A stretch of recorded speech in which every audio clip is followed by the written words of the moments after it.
So,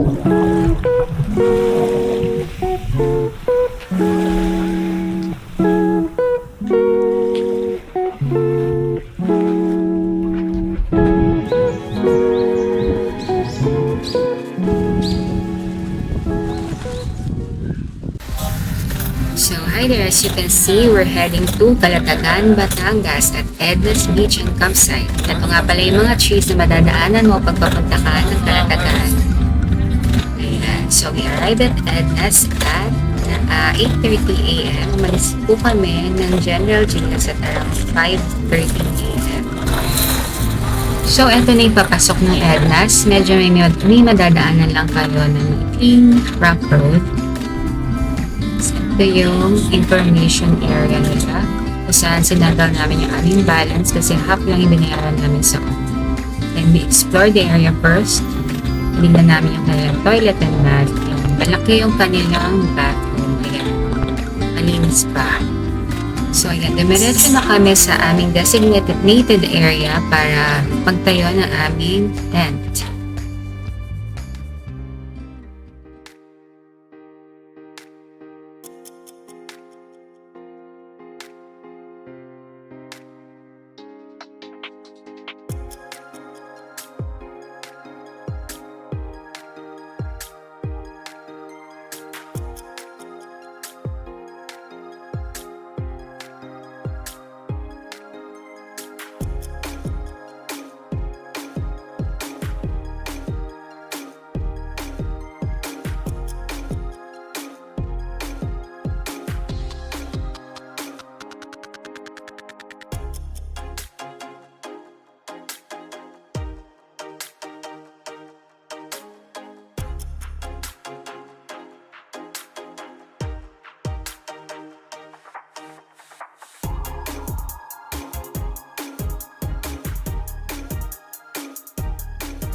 So, dahil it's almost lunchtime, kumain muna kami. Nagdala na kami ng lutong pagkain kasi in-expect na talaga namin na hindi na kami makakapagluto agad ng aming lunch. So, ayan.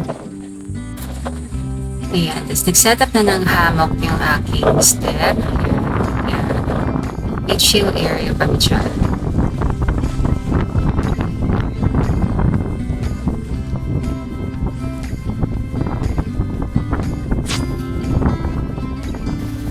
Tapos, may mga dumaang mga bata na may dalang sea urchins. So, this is our chance para i-try na itong medyo intriguing na pagkain na to. Okay, curious sila.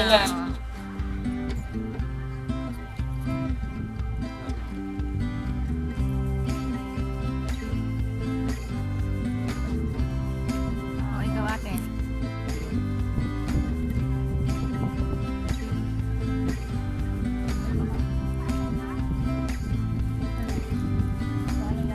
Parang nasa tapat. Ayaw ko. Medyo hindi gusto ng mga palate namin yung lasa ng sea urchin. Medyo balansa siya. Pero if you want to try, 20 pesos lang namin binibigyan sa mga bata. Thank you. Pang balot. Parang may malansa nga eh kasi. Okay na yun, B. Thank you. Curious lang kami kung anong lasa. Ayan, napabalat tuloy ako ng mangga para matanggal yung lasa ng lansa ng sea urchin. Ay. Chill lang kami yung afternoon. Then afterwards, gagawa kami ng aming dinner.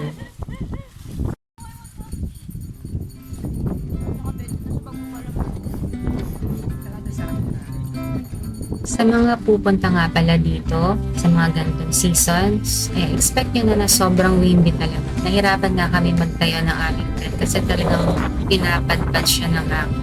Sobrang lakas na. Kaya na gumawa na si daughter ng aming coffee jelly ng ulo.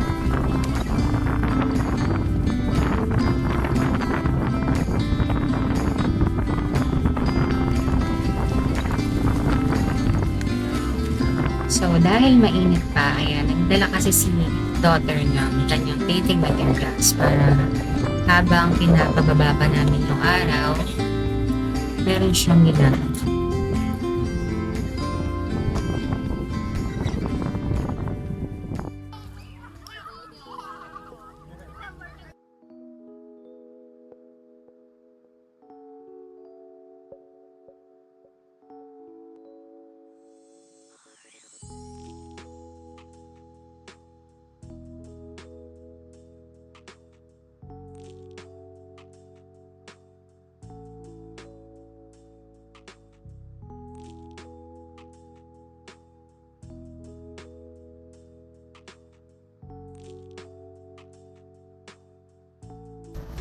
Habang medyo maliwanag pa, ayan, sinimulan na namin magluto ng aming dinner.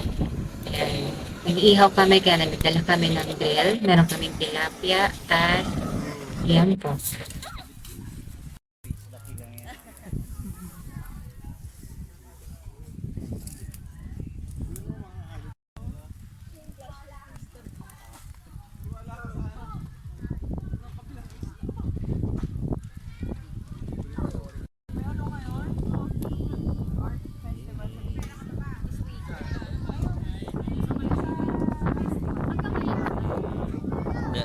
So, eto yung scenery dito sa Edna's kapag gabi. Ayan, maraming mga campers din naman na nagsistay dito.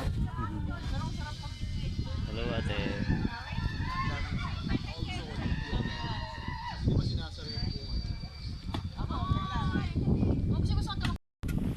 Mga sir, kain po. Kain po.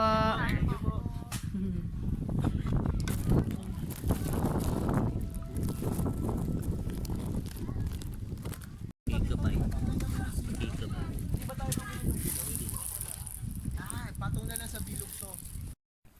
Ayan, FYI nga pala, 11 p.m. ay quiet time na rito sa Edna's. So, bawal na magpatugtog ng malakas, bawal na rin magingay. May mga guards na nag-iikot para mag-check ng mga nagva-violate na campers. So, okay naman kasi organized sila.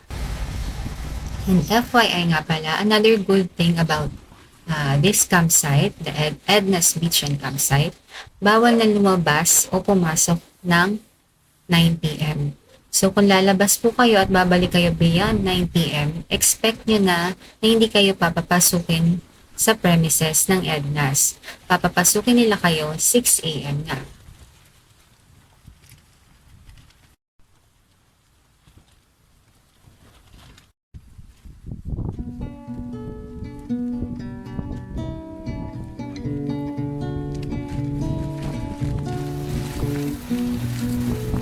Sa mga oras na to, it's almost sunrise here at Edna's.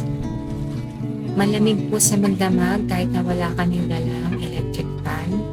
May konti lang na lamok na nakapasok.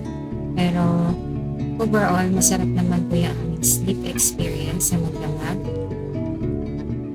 Kaya nagilid na kami ng pang-kapempin. This is around 5:30 a.m.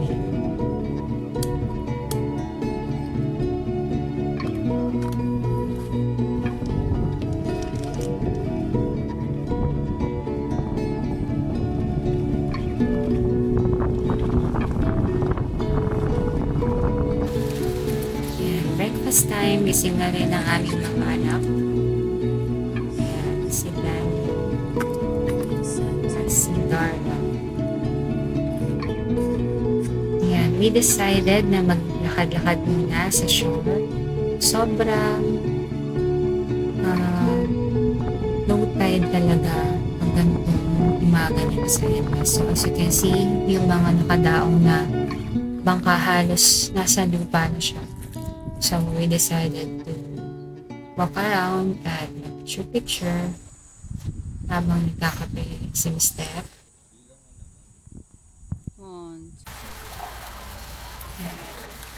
This one is captured the day before. Ayan, this is around 11 a.m. Gantong mga oras nagkakaroon ng tubig dito sa shore. Ayan. So, medyo mababaw siya. So, we decided na next morning ay mag-island hopping kami. So, mag-rent kami ng boat and we will go to Little Boracay and we will go snorkeling. Kasi wala ba yung time pwesto? So, eto na yung next morning. Mag-decide kami na sasama kami sa boat ride. May mga joiners kami kasama, 2 couple, kasi hindi aandar ang bangka ng less than 6. So, 4 lang kami. May nag-join na 2 couple. So, we are 8 on the boat. Bali, maximum capacity kasi ng boat is 8. Pero pwede na siyang tumakbo kahit 6 lang ang kasama.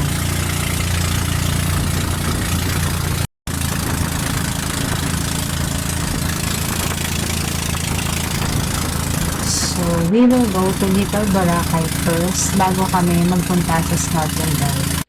So, eto na siya. Since low tide dun sa shore ng Ednas, dito naman sa Little Boracay, high tide siya. So, hindi nagpakita yung sandbar when we went here. Kaya, so nakikita na puro dagat lang. Kasi yan yung mga floating cottages na galing sila sa iba resort.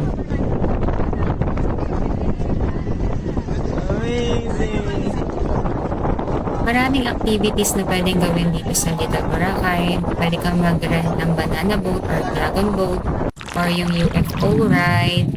Meron din kayaking. Pero hindi na kami masyadong nagtagal dito since medyo tinanghali kami ng alas sa Ednas. And after swimming here, ayan, nagpunta na kami agad sa snorkeling area.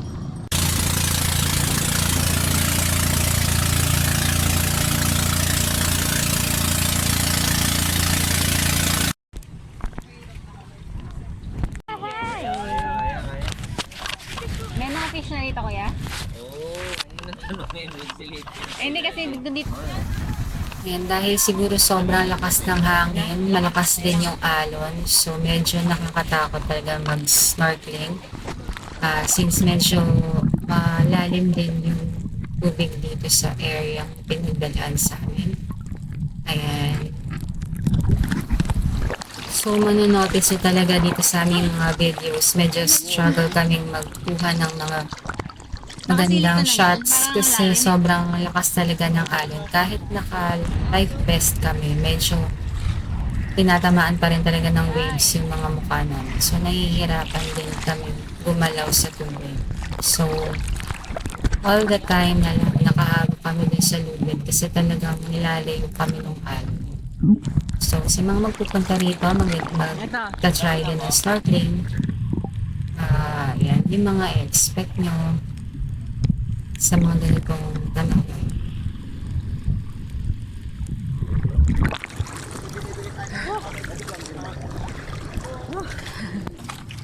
Ayan.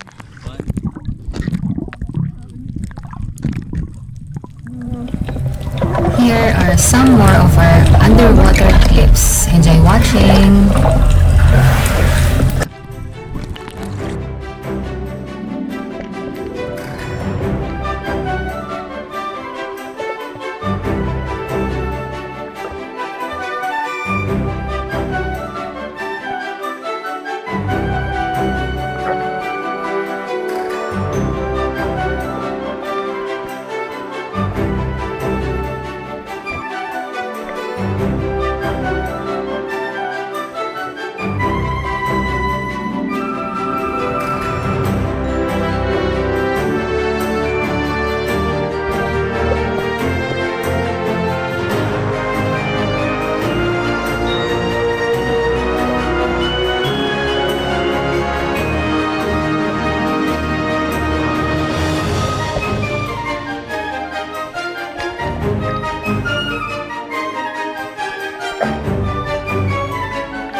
So after swimming with the fishes, we finally break the camp and took some photos.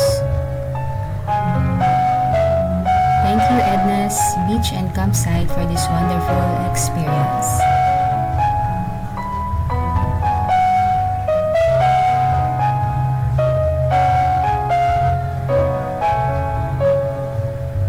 And finally, headed back home. So bye, visit Edna soon.